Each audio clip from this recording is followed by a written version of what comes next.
We mentioned this in our last video, so I just kind of want to put this out here real quick because it's not really much to say on it. Jordan Neely, the guy who defended those people on the subway, I think we just put a YouTube short about it up, I think today or it was yesterday. But, he protected those people on the subway from the deranged homeless dude who was going around threatening people.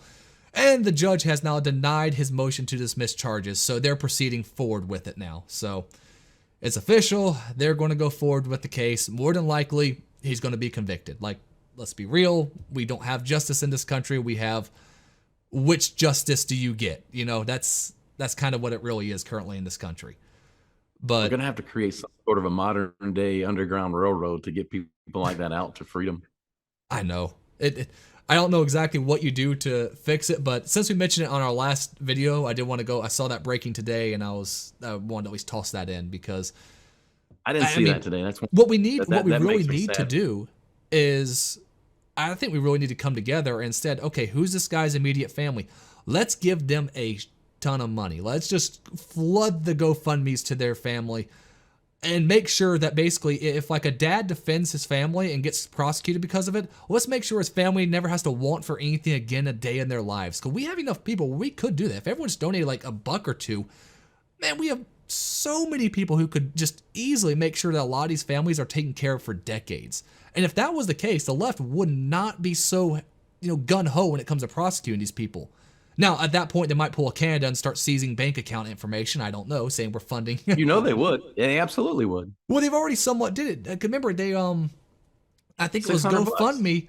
I think GoFundMe stopped the funding of Derek Chauvin's legal fundraiser that he was doing. Well, they're tracking your PayPal and everything else for $600. So of course they would shut it all down. It's 100% they would shut it all.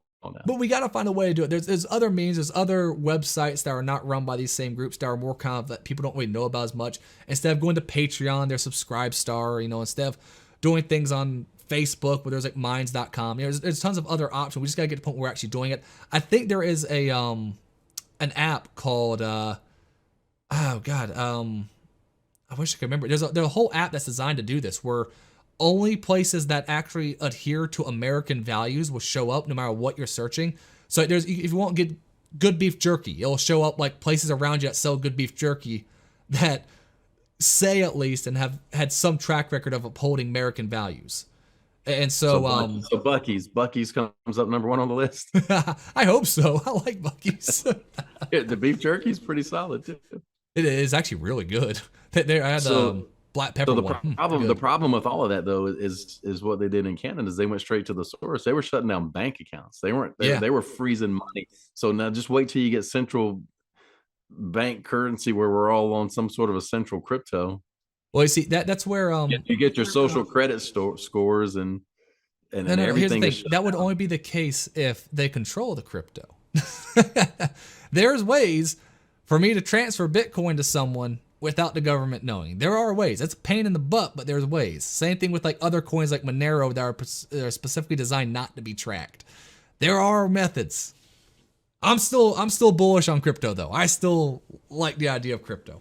I think it matches Milton Friedman's idea of competing currencies so well. It is competing currencies, and which is one of the things that he pushed for at one point. So I am all for crypto at this point.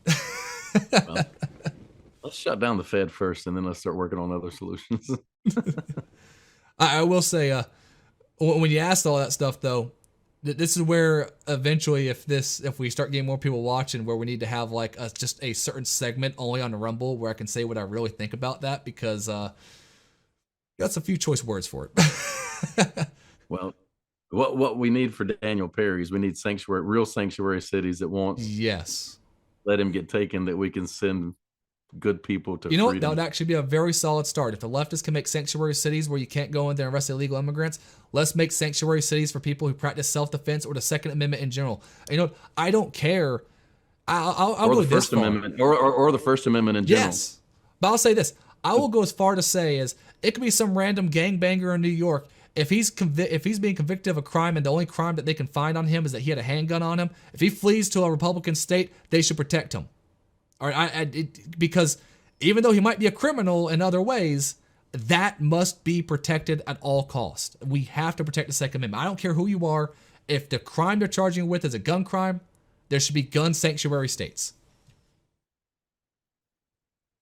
Yeah, we'll go with that.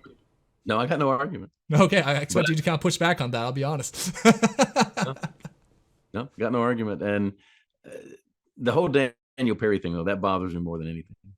Well, I mean, it's a spur of the moment reaction to protect the people around you. And everyone wants to do Monday morning quarterbacking. There's no way you can prove that there was an intent to kill. Also, there was an intent to incapacitate. I'm still not convinced the chokehold even was the thing that killed him, mostly because, admittedly, my training when it comes to like MMA stuff was very limited, but we did learn how to do chokeholds, and they're not. Yes, you can perform one that can kill someone 100% if you do it wrong. I don't see where he did it wrong to a point where it would kill the guy. I don't see it. And the dude was a homeless dude who was hyped up on drugs most of the time. I'm pretty sure it was mostly the drugs that killed him, not the chokehold. So I don't know how you can, and I don't know how you can even figure out. That sounds familiar to a high profile right? that we probably shouldn't talk about.